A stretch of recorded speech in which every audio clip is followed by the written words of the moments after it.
Hey, folks, Zach Osterman here. I'm insider Indianapolis Star. This is Mind Your Banners for Monday, March 10th, 2025. He's doing nice. Like, Mike, you're back.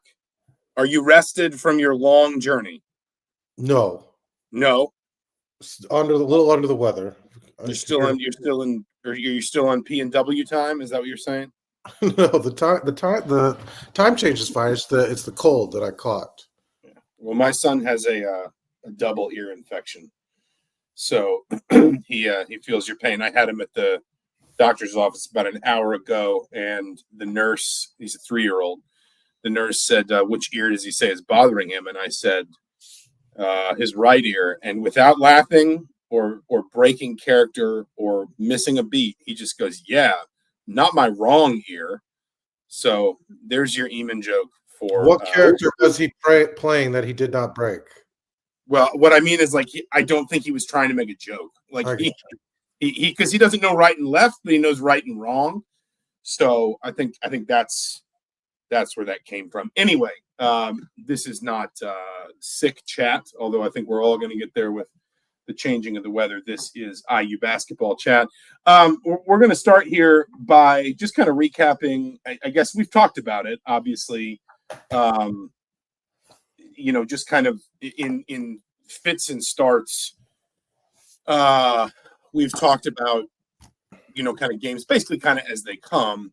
But I think it is worth looking over. I guess I would probably say like Indiana's last 10 games, 11 games. I mean, like I understand that they lose. I mean, they're 5-4 when they lose to Northwestern. So they finished 5-6.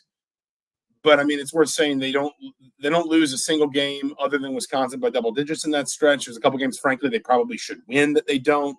The Maryland game being the obvious example. I guess what I'm trying to say is, with the benefit of hindsight and with the context that we now have, it does feel like we saw a team that probably actually did get some stuff straightened out after the Illinois loss at home.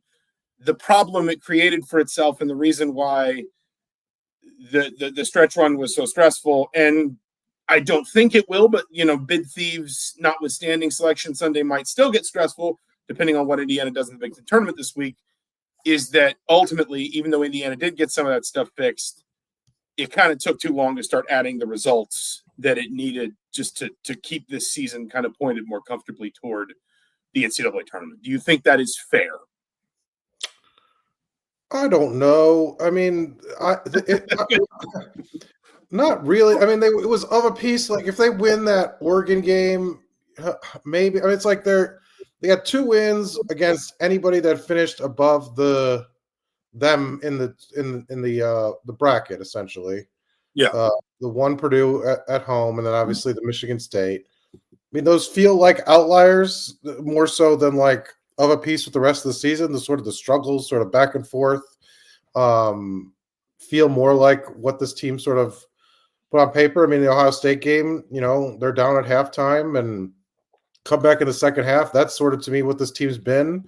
Where they sort of I don't mean that they were like outstanding. I just mean, after you kind of look at their 5 losses up to Illinois, by 28 to Louisville, by 16 to Gonzaga, by 17 at Nebraska, by 25 at Iowa, by 25 against Illinois at home.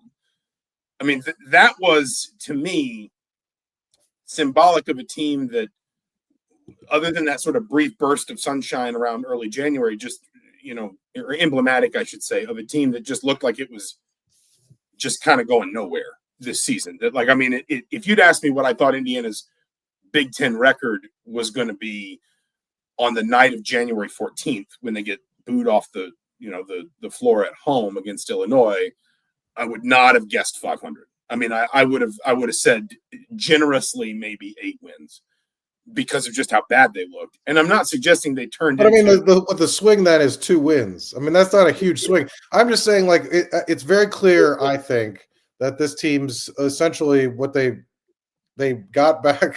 Like, their ceiling this year was essentially they could beat the bottom 9 teams in the Big Ten, and then the top teams, the top 9 or 8, whatever, because they're one of them, they were going to struggle pretty consistently. They could win maybe a couple, but more often than not, they were going to struggle. And I think when you look at you said, you figured out they kind of have gone away from the two big lineups.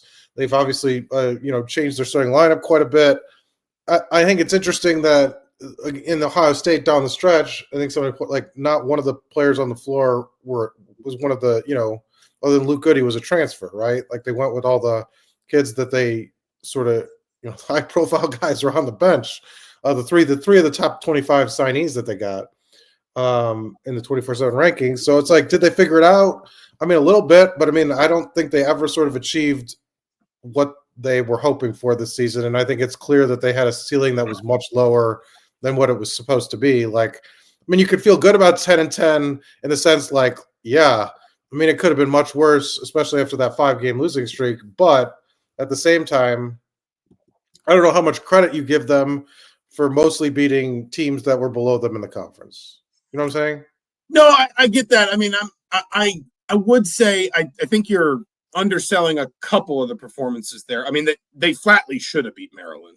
They were up 4 with 22 seconds left. You don't get credit for not. I mean, they lost the game and they did it. I understand that, but what I'm saying is there's a difference to me between Michigan, for example, where they're down 18 late in the first half and they just kind of don't kickstart until way too late. They come back, they threaten to kind of take control of the game, but they've given themselves too much to do. There's a difference between that and Maryland, where basic execution of free throws, inbounds plays, transition defense down the stretch wins them that game. Some of the same can be said for the win at Purdue, or the loss at Purdue, which I think is even more justifiable when you see what they did to Purdue in Bloomington. I'm not giving them. I guess what I'm trying to say is I'm not necessarily giving them credit for getting back to 500, and it's no, because I quite literally pushed a pin in the point in the season when they were above 500 in Big Ten play. So I'm not really giving them credit for it. But I would point out that some things, for example, they were statistically better both rebounding the ball and protecting the ball in Big Ten play than they were overall. They were slightly better shooting the ball in Big Ten play than they were overall. And they actually were noticeably more engaged from behind the three-point line. I mean, they were 14th in the conference in three-point attempts as a percentage of overall field goal attempts, but they were still almost 2 full percentage points, better than their season average in terms of how many of their field goal attempts as a percentage were threes. They did kind of commit to some of the things that I think people were wishing they would, whether it was something that is whoa, hold on. Nobody said after those 2 losses, Miles Rice has got to go. And No. I'm talking about I'm talking about one big lineups. I'm talking about more wing play. I'm talking about shooting more threes. Right, but I think one of the major changes that they made was Miles Rice getting out of the starting lineup and having a very much reduced role in favor of Leo Galloway and having Goody obviously get a lot more minutes. So it's I don't know, but that was these solutions were. Again, I would push back on that slightly, just because Miles Rice played roughly the same percentage of available minutes overall that he did in Big Ten play. His role definitely shrank. Yeah, but that's the Big Ten play was the back half of the Big Ten play. So it'd have to be the last 7 games. I would actually argue that if we're talking about sort of whose minutes got taken down the stretch for Indiana to play smaller lineups, more guard-heavy lineups, and more sort of I guess you'd call it experienced lineups. I think some of that is Malik Renew, who has been coming off the bench more or less since his injury. I know he starts he starts, I guess, a 4-game stretch there after he comes back against Northwestern, but then he goes back to the bench again for the Michigan State game, and he's only started 1 game since then of the 5 games or the 6 games he's appeared in. I think it's more Renew and Mackenzie Mbako that probably give up more of those minutes. Miles Rice is still playing. He's not starting, but he's still playing a decent chunk of minutes. He had 31 against Purdue. He had 26 at Oregon. He had 25 at Washington, whereas there have been, and I'm not picking on Mackenzie Mbako, but there have been multiple games where Mbako has just kind of been benched in the second half. He played 9 minutes against Purdue. He only played 20 at Oregon. He played 13 at Michigan State. Listen, I think there's certainly from Mike Woodson's perspective has been a bit of an uncoupling from what he kind of maybe would feel he needed to persist with if there were a tomorrow for him with this roster beyond this season, in terms of maybe some of the players he needed to develop and things like that, looking forward to the future. But what I mean is more that I think Indiana was kind of, belatedly, way too belatedly, and ultimately, again, the reason Indiana's sitting on the bubble rather than in the field is because they didn't do this soon enough.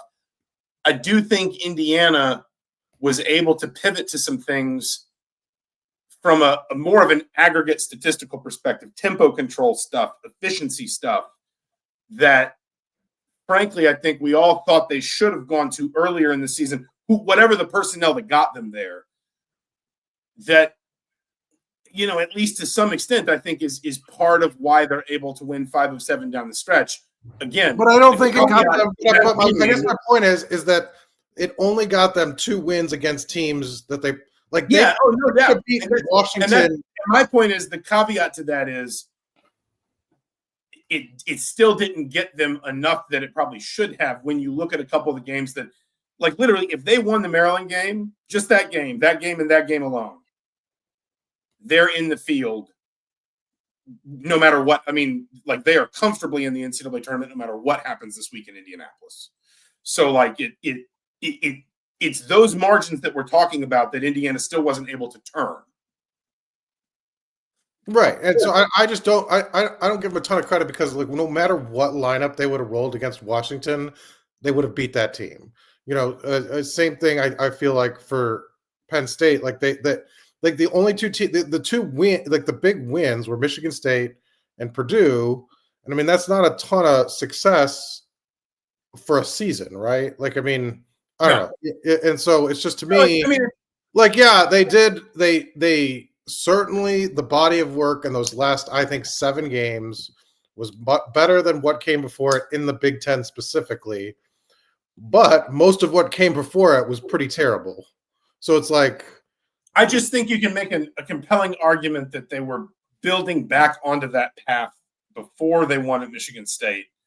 The problem they had is they got there too late to really feel like they made something more of this. But, you were at the Wisconsin game. That was the game. The Wisconsin game was the one where he said nobody's tough on this team, even though he said he denied saying that, but he said, no, this team's not tough.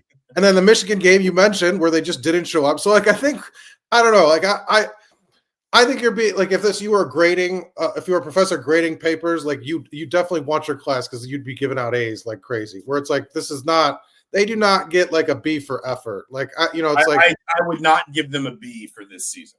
But I'm just saying, like, you just sound like you're very, like, it's friendly. Like, you're trying to find reasons or, like, silver linings. And it was like, they got back to really. I don't think there's really. I'm not trying to find silver linings, because there's not really any point in the silver linings. Like, there's no like the. I agree. Like, I think you could say, like, I still think if this team, because they could have finished out the year. What was, how many would that be? 1, 2, 3, 4, 5, 6, 7. They should have finished out the year on a 7-game win streak, and they didn't. They lost 2 games that they probably should have won. Because the UCLA game they should have won, and the Oregon game was close. They had the lead with, what was it, 1:30 to go when Oregon's point guard hit that deep 3. So it's like, I don't know. They were always sort of, they were inconsistent enough to find ways to lose, especially against good teams. Yeah, I'm just arguing that was an improvement off of what I thought they were on January 14th, given the games they'd lost to that point in the season and the way they'd lost them. And I agree with you on Wisconsin. I was in the building when it was 24-4, and I was just like, oh my God, like, what is going to, like, what is this going to look like in the end? Right. But you're also allowed, with the benefit of hindsight, to point out that that's the only game Indiana's lost since Illinois by double digits. Now, there have been some other games where, like, for example, the Michigan game where they were down big at one point and they had to kind of claw their way back in. UCLA game wasn't quite as bad, but I think UCLA led that by about, I think it was maybe like 12 or 13 at some point in the first half. So like similar kind of problem. But like you saw a team that, and listen, this is kind of the same conversation, and maybe this is and we don't need to do all kinds of postmortem on Mike Woodson's tenure. This is kind of the same conversation we can have about last year a little bit, in terms of they just kind of pulled something more kind of competitive together way too late. They had that stretch where they were like 3-9 in the Big Ten before they won 4 straight to end the regular season. And I know you weren't around for this, but you can also kind of say that about Woodson's first season. They beat Maryland at Maryland. They're 17 or 16-5. They're 7-4 in the conference. And then they turn around and lose 5 in a row, including a couple like really ugly losses. Illinois kind of put it on them in Bloomington. Well, this might be a good one where a bunch of. But what I'm trying to say is, I don't mean to like, by the end of that season, they're playing better. But A, they're still not getting a ton of results. They only finished 2-7 in their last 9 games. And B, you kind of look at them and you say, well, where was this when you were getting blown out by Michigan at home? Where was this when you couldn't win at Iowa? Where was this when you couldn't close at Penn State? Because this season, the complexion of this season would be totally different if you had been able to turn some of this on earlier. This might be a segue to what you wrote about after the game, your big picture column about Mike Woodson leaving. I know I saw some tweets pushing back on it, but leaving the program better than found it. His perception of his own tenure, because he told CBS after the game, "Oh, maybe did I leave too soon?" And then he really didn't engage with that after the game with us. But the idea is that I think in his perception, like making it to the tournament and doing enough to get there was enough. Whereas like I feel like the fan base, and I tend to agree with them, that's sort of like the bare minimum, right? Like just because you get here or can get to that needs to be a baseline. And Indiana had struggled to meet for a while, but that needs to be a baseline. That can't be job well done. Right, and because I think with the advantages, and we've talked a lot about this in the coaching search, we'll get to this later, that are built into what they've done with NIL and things, like it really should be. Like now you have even more of an advantage, not just the name, not just the the nice facilities or the history. Like you have built-in financial advantages over a lot of the competition that are struggling to hold on to their teams, that can't sign a class. I mean, how many teams in the country would have been able to had the financial backing to sign the class they did last year, and to always sort of come up one step below your expectations gets you where they are now. And maybe you could speak to what you kind of wrote if people didn't see it, and also your impression of, I think it's very clear to me, at least, Woodson feels like the fans didn't appreciate what he was able to do over his 4 years. Is that fair? Do you feel like? I mean, I think that's perfectly fair. Like that last sentiment. I mean, like he was and we don't, again, things we probably don't need to relitigate today, but I mean, that was something that I think was kind of probably born out of a little bit out of the true fans comment, at Senior Day last year. And like but I mean, how do you separate fact from fiction? I mean, like, do you think the fans are like? I mean, where do you fall? I literally had a line in that Insider where I literally said, "It is possible to say at once that Woodson did a good job while acknowledging he did not do a great one, and that the program is in a better place now than it was 4 years ago." In large part because of what he's accomplished, because, of 3 tournaments in 4 years after 5 straight years not in the field, and because of, kind of maybe reestablishing a bit of an NBA pipeline for a program. So is it 5 years or is it 4 with an asterisk because you would have made the COVID year? I don't think you can, because Indiana was like, they were probably in, but they were still on the bubble. Like, there might have been bid thieves. Like, I don't think you don't wave that season away, but you can't give credit for something that didn't happen. Like ultimately, you know what I'm saying? Like I don't ever hear anybody say, Bill Self would have had the number 1 overall seed in the 2020 tournament if not for COVID. Like, maybe he says that. I don't know. Well, let's get him on here and find out. But no, I think like it is in a better place than it was. And, Hooperazzi says here it's because of NIL. At least I think that's what you're saying, Hoop. I agree with that to a point. But the whole sort of, well, he had NIL and he had the transfer portal.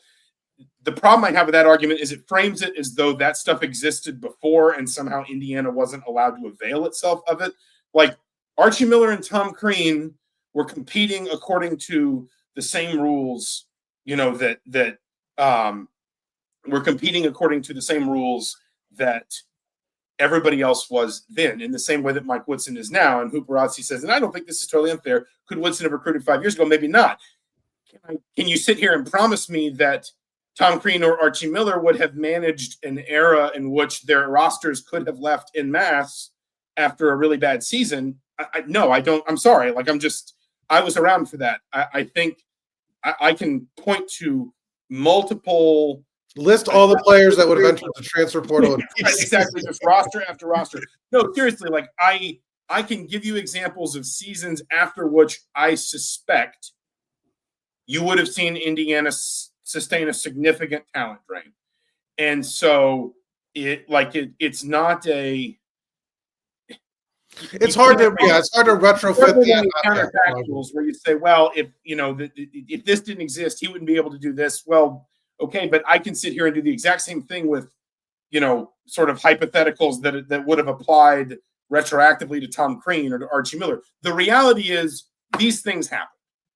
He was able to go get players that he put in the NBA, develop players that he put in the NBA. I don't think it is at all unreasonable to say that Trace Jackson Davis, Jalen Hood, Shafino Kalel Ware all benefited significantly from the way Woodson developed players.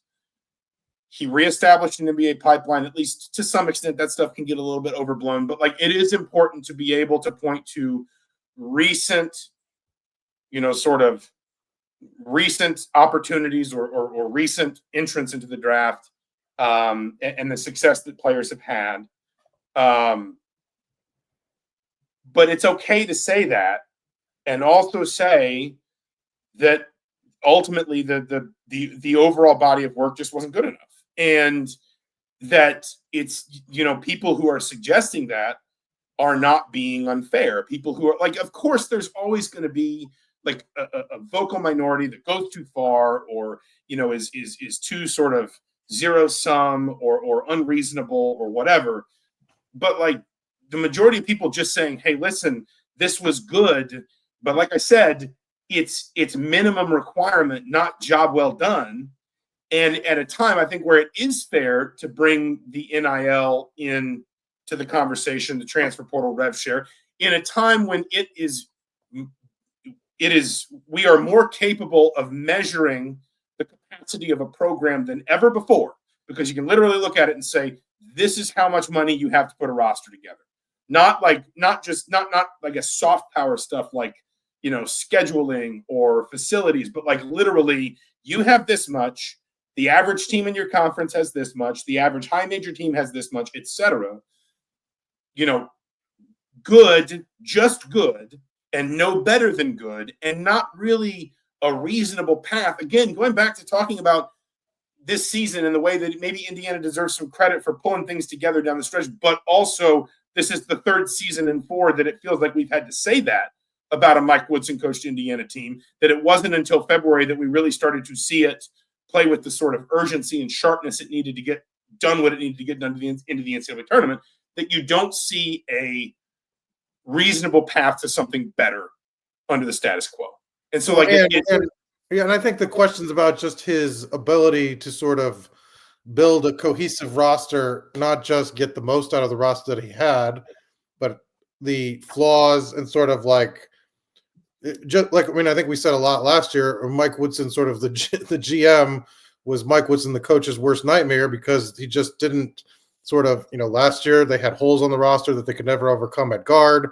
This year, the pieces just never the pieces that they envisioned kind of coming together and powering this team never came together, because Carlisle, Rice, and Bala was supposed to be like the core of this group. And like, how many minutes have they been on the floor down the stretch, in these last 7 games together playing meaningful time?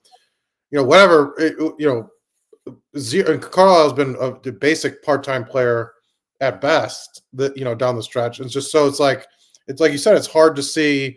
High school recruiting is kind of non-existent. 1 recruit, 2 recruits a cycle the last couple, and it's just been sort of where do you go from there? And I think you got to hit the reset button, and they did, obviously. But I just think that Mike Woodson obviously does not agree.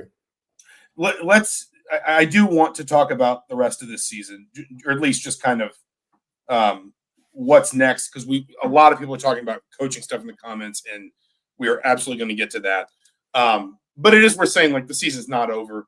They are probably in the NCAA tournament field. I would say certainly if it's selected today, this is the week when bid thieves tend to pop up. Like, there weren't any last week, but that doesn't tend to happen a ton in the first weekend of conference tournaments, because those are usually 1 bid leagues anyway. I think the only one that was kind of a bullet dodged for anybody worried about it was the Valley, and Drake winning the Valley when Drake was maybe an at-large candidate if they had lost the Missouri Valley Conference Championship game to Bradley. But like, this is the week when you get into like the A10 or the Mountain West, where you start, the West Coast Conference maybe, where you start to see like the potential for some bid thieves. They open Big Ten play Thursday at noon against Oregon. I have not actually had a chance to read your prediction for what's going to happen in that game. Do you want to lay it on me real fast? I think where we differ is what happens after. I think we both had them winning. I had them winning. I'm looking at it now, yeah. Because, essentially, I think the teams are fairly even, but every advantage Oregon had in the first game's flipped, right? They're playing in front of a hostile crowd now. It'll be mostly hostile for Oregon. They have to do the West Coast travel and the weird start time. That game was at 9 o'clock Eastern at the end of a 5-day trip for Indiana. I don't know when Oregon's getting out here, but it'll be a 9 o'clock a.m. game for them, which is very early. And so that's sort of where I gave them the edge. These teams seem fairly evenly matched, although Oregon's they've won 7 straight and are sort of resurrected their season too, kind of at the same time Indiana did. But I think they edged that out, and then I had them losing to Michigan State. When you look at what Michigan State's done the last couple of weeks, I think they had 7 straight quad 1 wins, and sort of after that loss to Indiana, really played their best basketball of the season. Yeah, no, I mean, I'm less confident in the Michigan State prediction. I do think Indiana is a distinctly bad matchup for Michigan State, because Michigan State needs to be able to leverage, kind of post depth and rebounding, and that stuff's not a problem for Indiana sometimes, the way it is like a Purdue or in Illinois. Some of these teams that we saw Michigan State, kind of get the better of down the stretch. But listen, I mean, I predicted them to beat Michigan State, but I'm not going to sit here and act like I think it's a lock. I agree with you on Oregon. I looked this up, and if I'm not mistaken, they were 2-2 this season at the front end of the 2-game swings when they came out east. They beat Ohio State. They lost to Minnesota. They lost to Michigan, and they beat Iowa. They did, like, I guess 8 games, 4 trips east, if you want to think about it that way. They were 2-2. Even that Iowa win, they only won by 2, and that's obviously not a good Iowa team. So it has been a bit of a problem for them. I use this example when, or this comparison when people have asked me about this. I actually said this about when I was on with JMV last week, and I said this about the women playing USC. I said, when I grew up, the Falcons were in the NFC West, and even in years where the Falcons weren't great and the Niners were good, the Falcons would give the Niners trouble in Atlanta, and a lot of the reason people always acknowledged was because the time change was so hard on San Francisco that it's a lot harder to go east than it is to go west. And I agree with you that, I think there are ways. Oregon's a tough matchup for Indiana. They've got some size, some depth of athleticism. I think we saw their ability to pressure the ball and protect the rim a little bit better Indiana might still feel like, hey, probably should have made some of those shots around the rim. And maybe that turns the game around. I think Indiana was something like 17 of 40 on twos in that game. And if they make, 3 or 4 of those, then it's at least the complexion of the end of the game is different. I know Mike Woodson talks about the officiating. If nothing else, I think it's probably fair to say postseason games just get officiated a little bit tighter in general. So you may get a little bit less of kind of the physical play Oregon was allowed to sort of go with, I guess. And like you said, I think the time change is a problem. And I also just think like there's an urgency for Indiana that just doesn't exist. Oregon's in the field. They know that.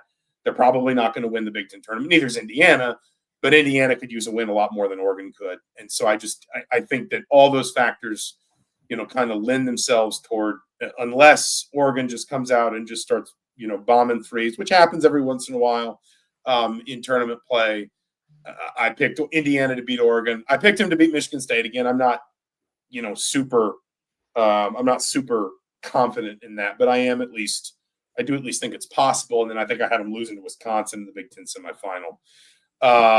So I guess the other question is, if I put you on the spot, where do you think Indiana is right now? Do you think it's Dayton? Do you think it's out of Dayton? Do you think it's, the wrong side of the bubble? Just where do you think it, let's assume kind of an average number of sort of bid thieves versus, bids going to teams that are already in the tournament, whatever.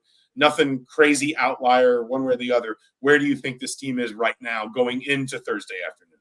Dayton right now, if they beat Oregon, they're like right on the edge of – I think depends on kind of how the rest of the field shakes out and things, that they could avoid that fate, that they could be not have to play in Dayton and be in the tournament. But right now it feels like Dayton with a chance to sort of improve that standing a bit. Not by much, obviously.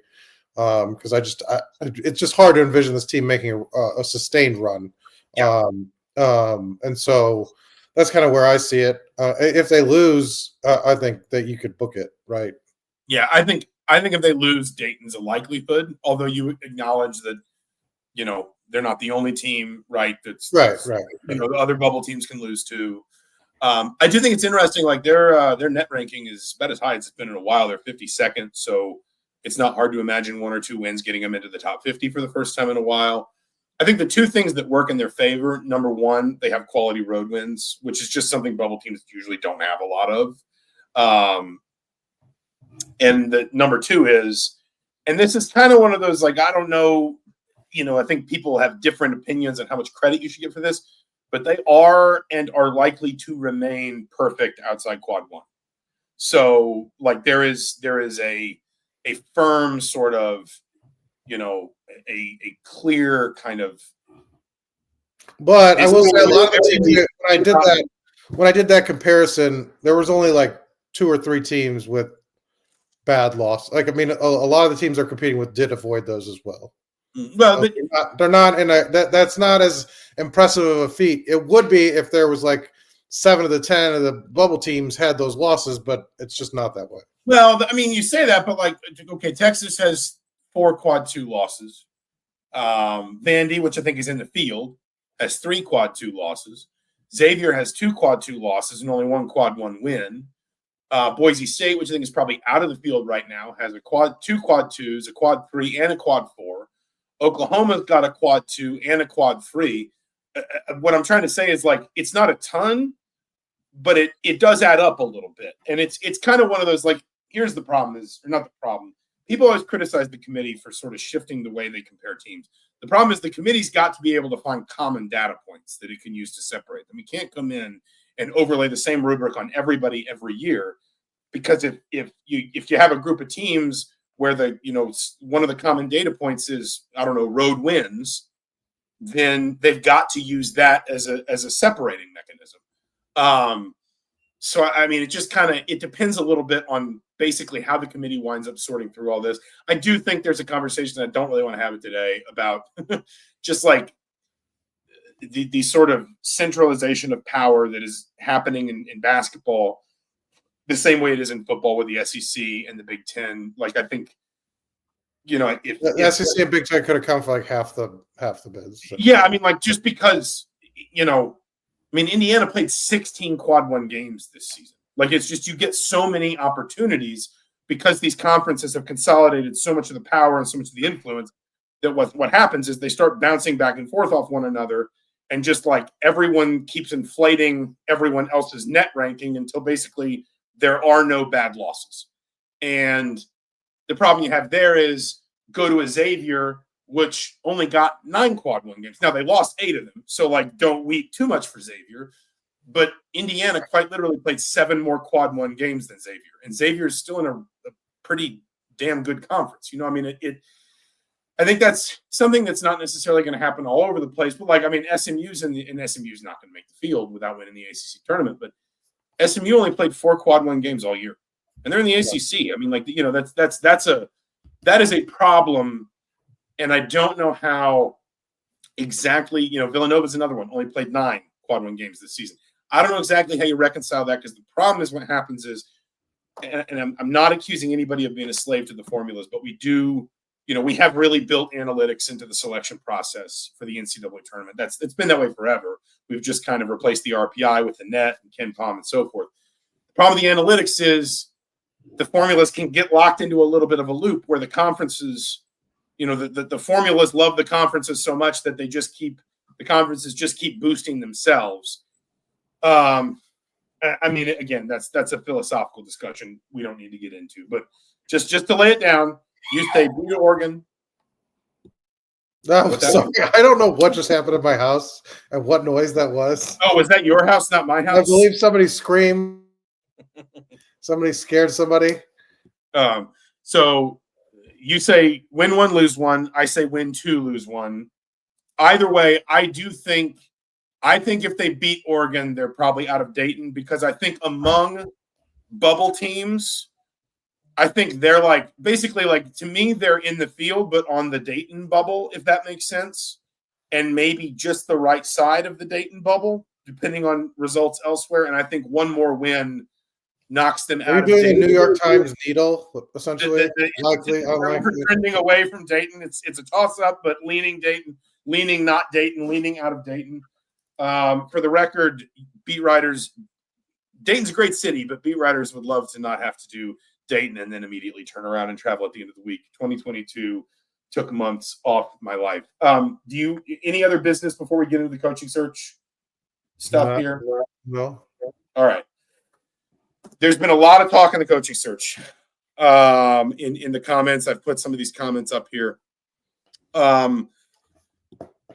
What I would say is, first of all, I do think stuff's going to start accelerating a little bit here. Obviously, you're going to start seeing some coaches fall out of, their seasons are going to end in the next 2 or 3 weeks. And so targets are going to open up. Does seem like there are some coaches that have, obviously Brad Stevens, Dusty May. There's been, I think, Jeff Goodman, someone mentioned in the comments, reported, TJ Otzelberger seems to be kind of distancing himself from the job. I don't really know how seriously interested either side was in Scott Drew, but it seems like that is quieted down in most corners. I do come back and I wrote something that'll I think go up tomorrow about some potential mid-major candidates. And I know people kind of wince when they hear that. But I wrote something a year ago when Kentucky hired Mark Pope, where I just kind of pointed out that, historically speaking, most of the time when jobs like this open, they don't hire established candidates. They hire up-and-coming coaches that turn into, really, really good coaches in these big jobs. There's a Bill Self, Illinois to Kansas. There's a Cal, Memphis to Kentucky. I think Roy Williams, Kansas to UNC is kind of a different thing because of Roy's background with North Carolina basketball. But if you think about, more of these hires, you can talk historically. Gene Keady comes from Western Kentucky. Matt Painter comes from Southern Illinois. Bob Knight and Mike Krzyzewski each come from Army. Or you can talk, more sort of, I don't know, like within the last whatever number of years, Jay Wright took Villanova from, I think, Hofstra, wasn't it? Just last cycle, Michigan, Kentucky, and Louisville all hired from mid-major programs. That is consistently the direction that high major jobs tend to go, and it doesn't always work. Indiana, obviously, it didn't work with Archie Miller. But I mean, like, Kentucky, Louisville, Michigan hired from BYU, Charleston, Florida Atlantic. And all three of those teams are in the tournament this year comfortably. All of them have had very good turnaround seasons to varying degrees, obviously. That's not to guarantee Indiana will do it, but it is just kind of a reminder that in the end, the complexion of a lot of these coaching searches is you take some shots on coaches that have a more established resume, and in a lot of cases, those coaches wind up not that interested. And then you move your way down to high major or mid-major coaches, or maybe coaches from like low high major jobs, for lack of a better term, that wind up making their name in your job. It is historically something that happens more often. Yeah, you've mentioned that before. I think some of the bigger developments, some of these jobs have come off the board now, and not really impacted, I feel like, the guy, people that were in sort of Indiana's candidate pool. And so you're sort of like, I think that's a good thing, right? You're not pressured now to sort of like, oh, these names are coming off, and we have, some of these smaller openings are opening, but it doesn't look like Indiana's going to have sort of the competition that's going to sort of pressure them to sort of accelerate the timeline. I feel like even if they make the NCAA tournament, that the way it looks like sort of across the country, it doesn't look like there's a lot of jobs that will sort of be competing for the same guys. I mean, the only one I think that was a big concern was if North Carolina opened. And I have, no one has any idea what North Carolina would do. They haven't hired someone outside the North Carolina family, I think, since Frank McGuire. But, that was kind of the other one. I mean, there's, for example, if Indiana did want to look at the mid-major route, Ryan Odom, I think, is at VCU is going to be a prime candidate at Virginia. Huberazzi just mentioned Virginia here. I think that you might, if you are looking at some mid-major opportunities or mid-major candidates, then a Virginia or an NC State might still be lurking on the fringes. But I think in all of those cases, any coach that those is going to wait to see what Indiana does. Not just from a sort of prestige standpoint, but quite literally a resources standpoint.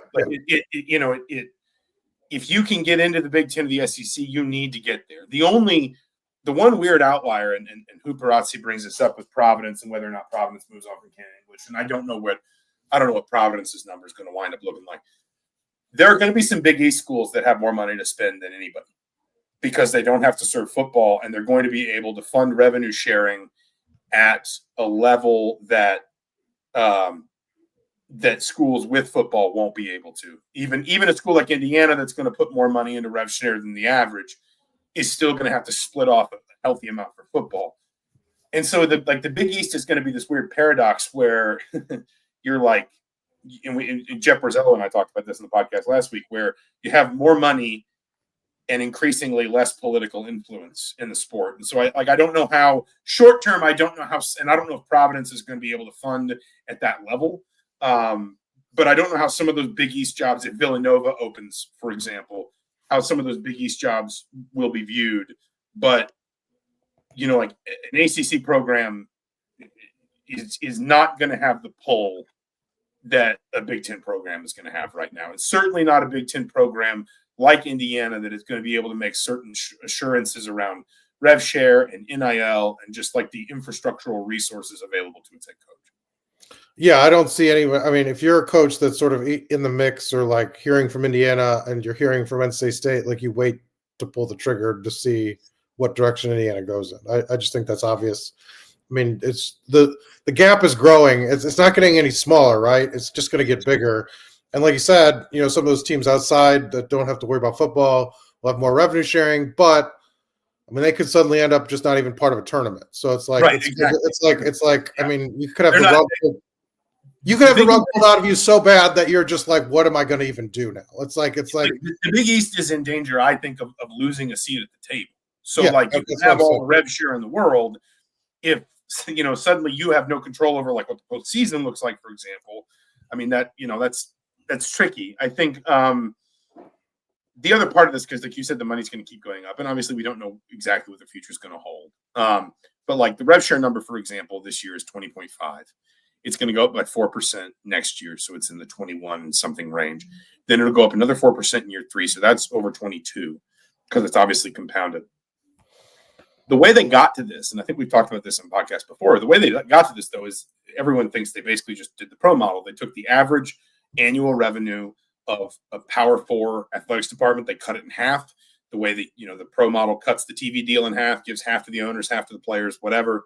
Then they took that number and they subtracted like average scholarship spend because scholarships are payment to athletes just in another form. If they weren't giving athletes scholarships, the athletes would just have to pay for them themselves.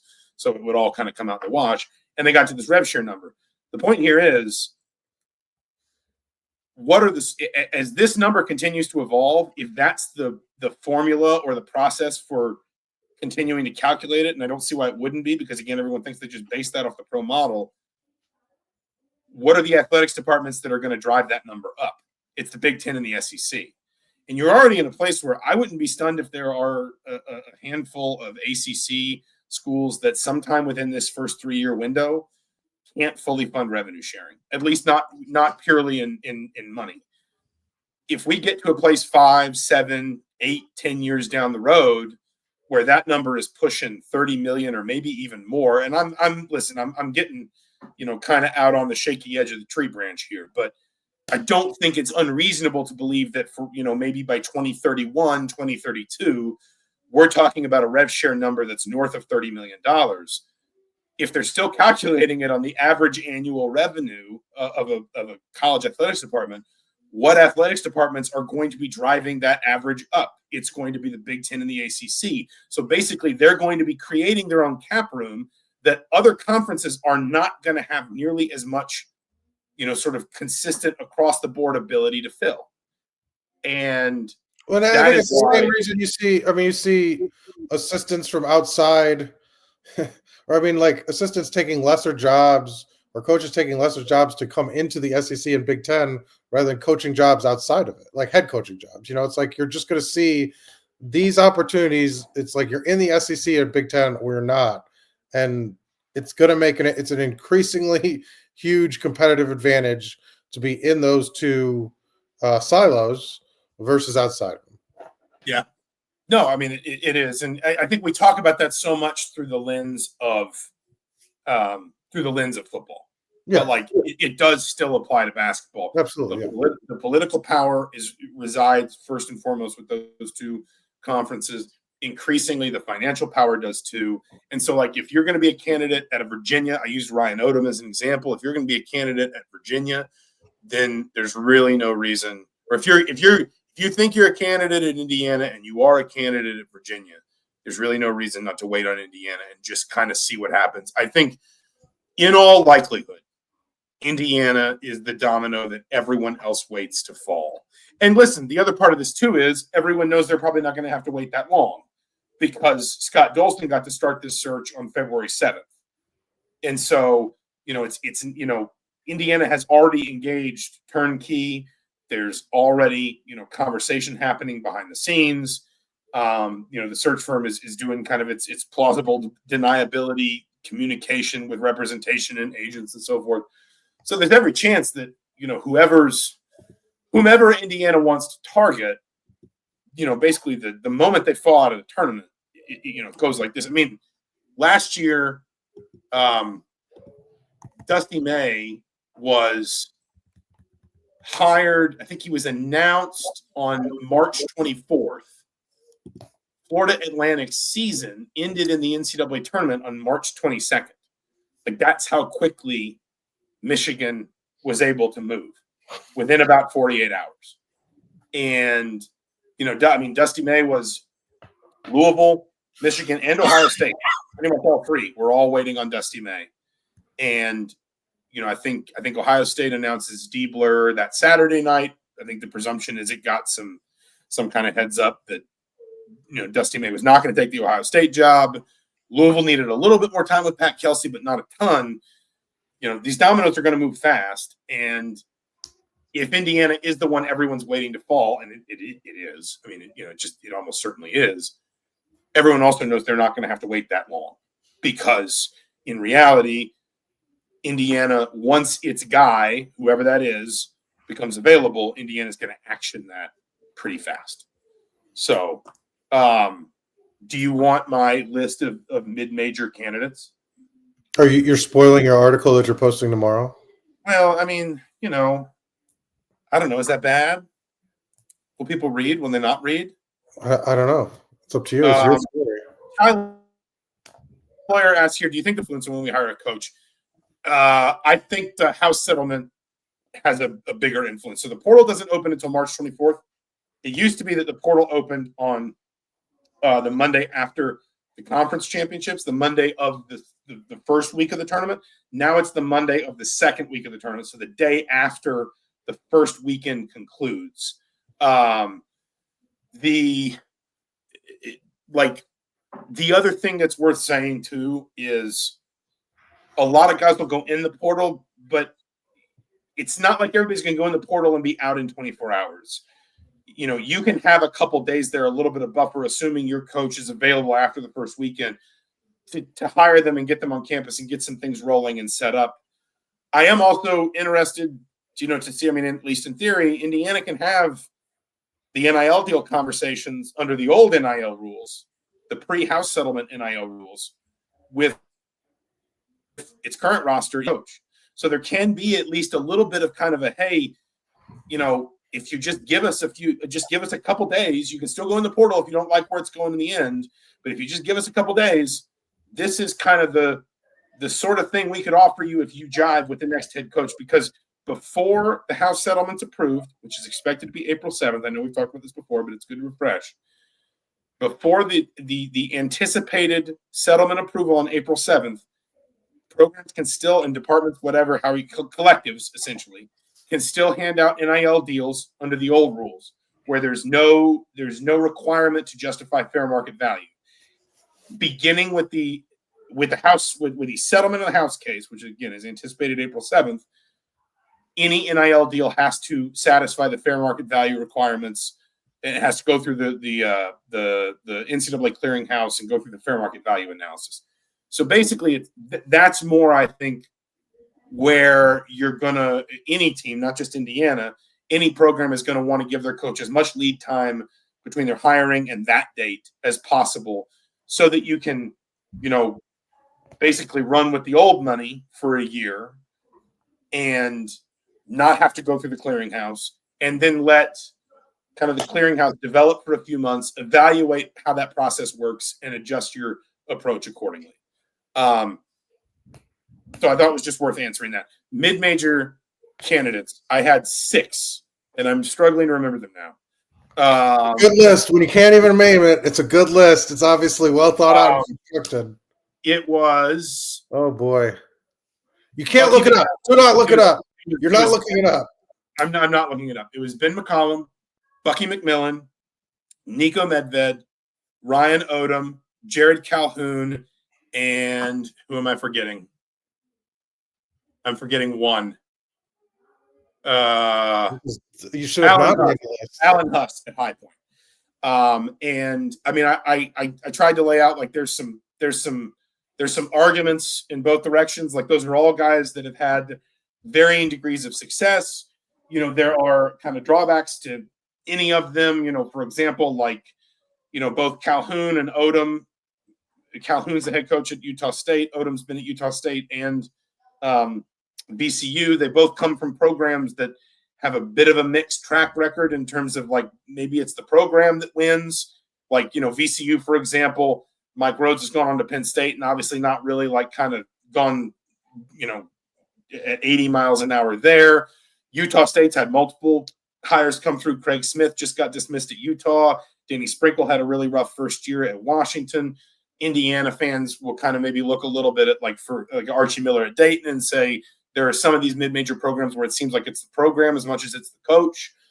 McMillan is an interesting name to me, but you do ask, with his kind of high, fast-paced, wide-open offensive style, does that fit when you go up a caliber of athlete, maybe a couple levels of caliber of athlete?